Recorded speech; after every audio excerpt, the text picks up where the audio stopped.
Hello students, welcome to target Gurukul. I hope आप सभी अच्छे होंगे और आपकी स्टडी भी अच्छी चल रही होगी। सो स्टूडेंट्स, कल हमने रियल नंबर चैप्टर के ऊपर अपनी वीडियोस स्टार्ट की थी। कल हमने रियल नंबर में कुछ कॉन्सेप्ट स्टडी किए थे, जिसमें मैंने आपको natural number, whole numbers, rational numbers के बारे में बताया था। आज मैं आपको इस वीडियो में टर्मिनेटिंग एंड रिकरिंग डेसिमल्स, जिसको हम रिपीटिंग डेसिमल भी बोलते हैं, इसके ऊपर डिस्कस करूँगी। नेक्स्ट वीडियो के अंदर हम इरेशनल नंबर्स के ऊपर डिस्कस करेंगे। तो चलिए ज़्यादा समय ना बर्बाद करते हुए अपनी वीडियो को स्टार्ट करते हैं। सबसे पहले बात करते हैं टर्मिनेटिंग डेसिमल्स क्या होता है। देखिए, मैंने यहाँ पर इसकी डेफिनेशन भी लिखी है। एवरी फ्रैक्शन पी अपॉन में Q can be expressed as a decimal if the decimal expression of P upon में Q terminates that is come to an end. देखिए क्या होता है, जब आपके पास कोई भी रेशनल नंबर दिया है, रेशनल नंबर क्या होता है, पी अपॉन क्यू की फॉर्म में होते हैं। ये आपको कल ही हमने एक्सप्लेन किया था, जहाँ पर q does not equals to zero. ठीक है, सो अगर हम यहाँ पर पी अपॉन में क्यू की बात करें, पी की जगह पर कोई भी नंबर हो सकता है। सपोज यहाँ पर हमें दिया है 1 अपॉन में 4। ठीक है, जब हम 4 को 1 से डिवाइड करेंगे तो हमारे पास एक प्रॉपर फ्रैक्शन आ जाता है 0.25।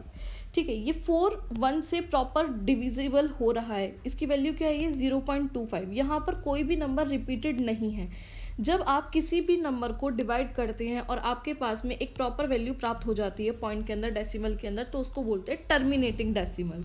ठीक है, जैसे यहाँ पर हमने 4 को 1 से डिवाइड किया तो हमारे पास आया 0.25। यहाँ पर ये पूरा डिवाइड कर पा रहा है। ऐसे ही यहाँ पर दिया है 2 से 3/5, यानी इसको हम लिख सकते हैं 13/5। जब आप 5 को 13 से डिवाइड करेंगे तो आपके पास प्रॉपर एक वैल्यू आ जाएगी 2.6। ठीक है, तो ऐसे डेसिमल्स क्या कहलाते हैं, टर्मिनेटिंग डेसिमल्स कहलाते हैं। अब यहाँ पर आपको एक चीज़ बहुत क्लियरली समझ में आ रही होगी कि प्रॉपर डेसिमल्स के, टर्मिनेटिंग डेसिमल्स जो होते हैं, उसमें हमेशा जो प्राइम फैक्टर बनता है, यानी कि अगर हम यहाँ पर क्यू की बात करें, पी अपॉन क्यू की फॉर्म में होता है, तो यहाँ पर जो एक क्यू होता है ना, ये हमेशा टर्मिनेटिंग डेसिमल किस कंडीशन में बनेगा, जब आपकी क्यू की वैल्यू या तो 2 से डिविजिबल हो या फिर 5 से डिविजिबल हो। मतलब उसके जो फैक्टर्स हैं या तो 2 से डिविजिबल होने चाहिए या फिर 5 से डिविजिबल होने चाहिए। फॉर एग्जाम्पल, अगर मैं यहाँ पर 1 अपॉन में 2 की बात करूँ तो यहाँ पर 2 जो है ये 2 से डिविजिबल है, 4 जो है ये भी 2 से डिविजिबल है, 20 ये 2 से भी डिविजिबल है और 5 से भी डिविजिबल है, 25 ये 5 से डिविजिबल है। जब आप इन सब को डिवाइड करेंगे, 2 को 1 से, 4 को 3 से, 20 को 7 से, तो आपके पास एक प्रॉपर वैल्यू मिल जाएगी पॉइंट के अंदर। वहाँ पर कोई भी रिपीटिंग डेसिमल नहीं आने वाला है। ठीक है, कोई भी रिपीटिंग वैल्यू नहीं आने वाली है, सॉरी। ठीक है, तो हम यहाँ पर ये कहना चाहते हैं कि जो टर्मिनेटिंग डेसिमल्स होते हैं उसमें जो क्यू की वैल्यू होती है वो हमेशा 2 और 5 से डिविजिबल है, तो आप क्लियरली समझ जाएंगे कि टर्मिनेटिंग डेसिमल है। अगर 2 और 5 से डिविजिबल नहीं है क्यू की वैल्यू, तो वो टर्मिनेटिंग डेसिमल नहीं है। ठीक है, आगे देखिए, मैं एक एग्जाम्पल के जरिए आपको समझाती हूँ। Sorry, without actual division find which of the following rational number are terminating. हमें यहाँ पर बिना डिवाइड किए पता करना है कि आपके पास जो रेशनल नंबर गिवन है वो टर्मिनेटिंग है या फिर नहीं है। ठीक है, सीधा सीधा तरीका है कि आप 32 को 5 से डिवाइड कर लेंगे तो आपको पता चल जाएगा कि वो टर्मिनेटिंग है या नहीं, लेकिन हमें यहाँ पर बिना डिवाइड किए ये चीज़ बतानी है। तो अभी मैंने आपको बताया कि अगर क्यू यानी कि 5/32 की बात करें, यानी कि डिनोमिनेटर की बात करें, डिनोमिनेटर अगर आपका 2 से डिविजिबल है या फिर 5 से डिविजिबल है तो वो क्या होगा, टर्मिनेटिंग। अगर डिविजिबल नहीं है तो क्या हो जाएगा, नॉन टर्मिनेटिंग। तो इसके 32 क्या फैक्टर करके देख लीजिए। यहाँ पे 2 एकम 2 12, 2 छिक 12, 2 अट्ठे 16, 2 चौक 8, 2 दूनी 4, 2 एकम 2। तो सिंपल सी बात है, ये पूरा का पूरा 2 से डिविजिबल है। ठीक है, यहाँ पर इसके सारे फैक्टर्स क्या आ रहे हैं, 2 में आ रहे हैं। इसका मतलब ये कैसा है, ये टर्मिनेटिंग है। 11/24 की बात करते हैं। 24 के फैक्टर करके देखिए, 2 1 जा 2, 2 2 जा 4, 2 6 जा 12, 2 3 जा 6, 3 1 जा 3। तो यहाँ पर आपको पता चल रहा होगा कि यहाँ पर 2 के साथ साथ 3 भी आ गया है। तो 2 तो डिविजिबल है, लेकिन 3 तो टर्मिनेटिंग नहीं है ना। 2 जो वैल्यू होती है वो टर्मिनेटिंग वैल्यू है, लेकिन 3 टर्मिनेटिंग वैल्यू नहीं है। तो इसका मतलब 11/24 टर्मिनेटिंग नहीं होगा।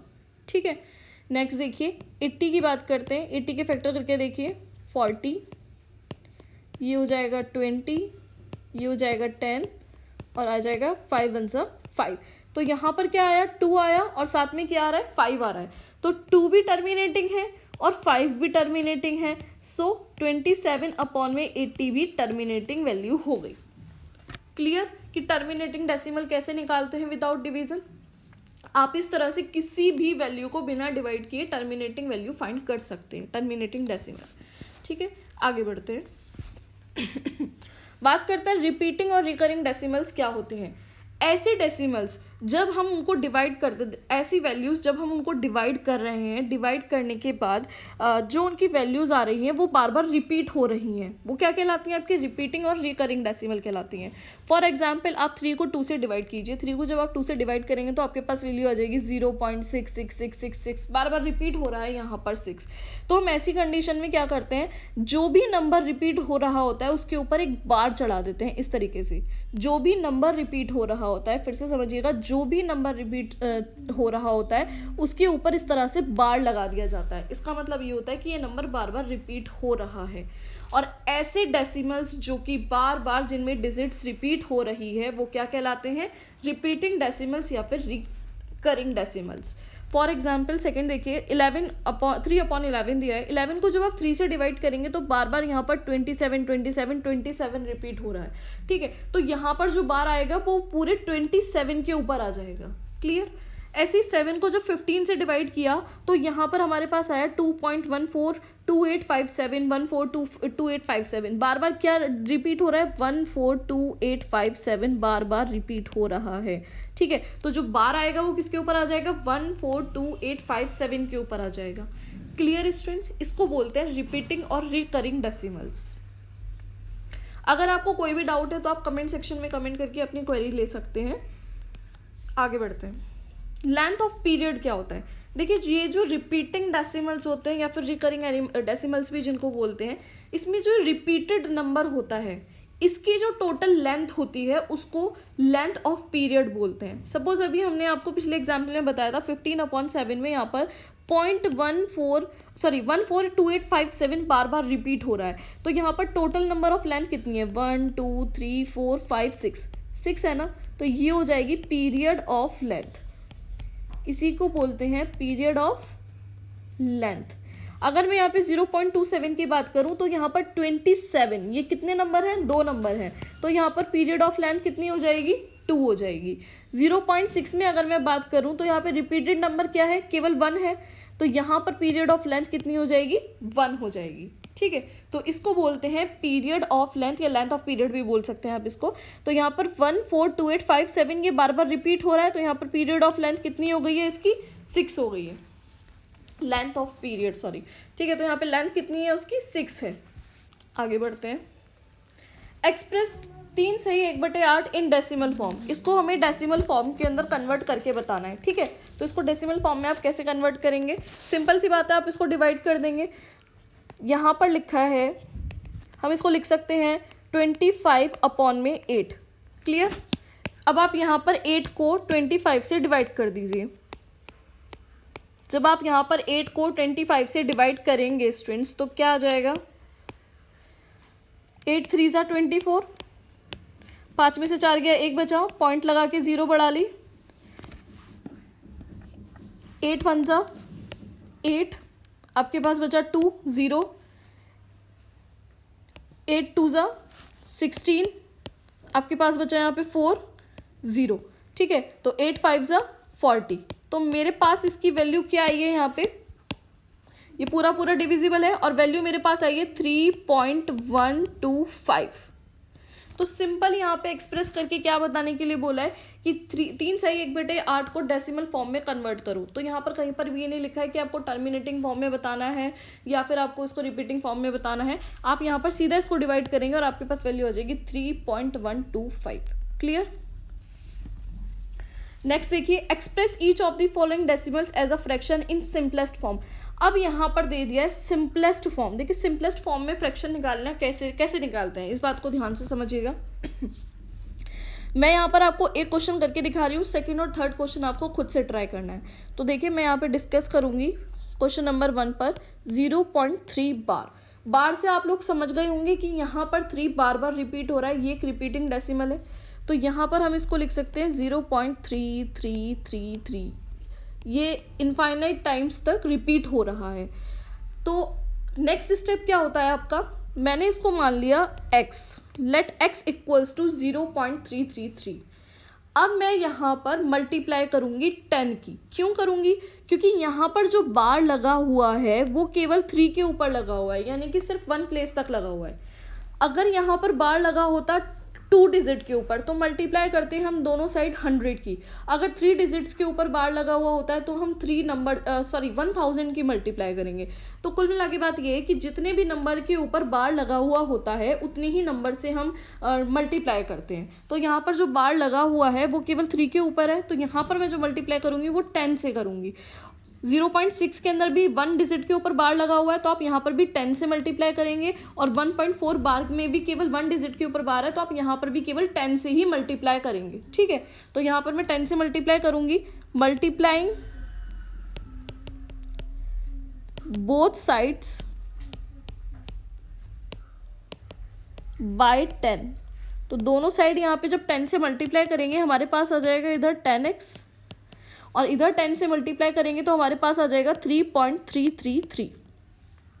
ठीक है, ओके। अब देखिए नेक्स्ट स्टेप क्या होगा। जब हम यहाँ पर दोनों साइड मल्टीप्लाई करेंगे 10 की तो हो जाएगा 10x इक्वल्स टू 3.33। तो हमने इसको लेट कर लिया इक्वेशन नंबर 1 और इसको लेट कर लिया इक्वेशन नंबर 2। ठीक है, अब हम इन दोनों इक्वेशन को आपस में सब्ट्रैक्ट कर देंगे। इक्वेशन नंबर 2 को इक्वेशन नंबर 1 में से सब्ट्रैक्ट कर दीजिए। ठीक है, तो जब मैं यहाँ पर इक्वेशन नंबर 2 को इक्वेशन नंबर 1 में से सब्ट्रैक्ट करूँगी तो मेरे पास यहाँ आ जाएगा 9x, और इधर मेरे पास बचेगा क्या 3। तो यहाँ पर मैं इसको लिख सकती हूँ 3/9। सो मेरे पास वैल्यू आ जाएगी 1/3, और 1/3 का मतलब क्या है 0.3 बार। तो इस तरह से आप किसी भी डेसिमल वैल्यू को सिंपलेस्ट फॉर्म के फ्रैक्शन में कन्वर्ट कर सकते हैं। सेम आप इसी तरह क्वेश्चन नंबर 2 और क्वेश्चन नंबर 3 को खुद से ट्राई करके देखिएगा। नेक्स्ट क्वेश्चन देखिए, express 0.36 bar as a fraction in simplest form. इसको हमें कन्वर्ट करना है as a fraction in simplest form में। तो देखिए मैं यहाँ पर इसको x मान लूँगी, x इक्वल्स टू 0.36 बार। ठीक है, इसके बाद मैंने आपसे कहा था कि जितनी भी वैल्यूज़ के ऊपर बार लगा हुआ होता है उतने ही नंबर से हम इसमें मल्टीप्लाई करते हैं। तो यहाँ पर है x इक्वल्स टू 0.36 बार, इसका मतलब है x इक्वल्स टू 0.363636। ये बार बार रिपीट हो रहा है। अब यहाँ पर हम मल्टीप्लाई किससे करेंगे 100 से, तो इधर हो जाएगा 100x, और इधर भी जब 100 से मल्टीप्लाई करूँगी तो हो जाएगा 36.36 ये बार बार रिपीटेड होगा। अब हम इसको इक्वेशन नंबर 1 मान लेते हैं और इसको इक्वेशन नंबर 2 मान लेते हैं। नेक्स्ट स्टेप हमने क्या किया था, इक्वेशन नंबर 2 को इक्वेशन नंबर 1 में से हम क्या कर देंगे माइनस कर देंगे। तो जब माइनस करेंगे तो हमारे पास यहाँ पे कितना बचेगा 100x माइनस के 9x माइनस के x करेंगे तो हमारे पास कितना बचा इधर 99x, और इधर हमारे पास क्या बचा 36। सो x इक्वल्स टू आ गया 36/99। क्लियर। और जब 36/99 को आप थोड़ा सा और इसको कट करेंगे तो आपके पास आ जाएगा 4/11। तो इस तरह से हम यहाँ पर कह सकते हैं कि 0.36 बार का जो फ्रैक्शन होगा वो कितना आ जाएगा 4/11।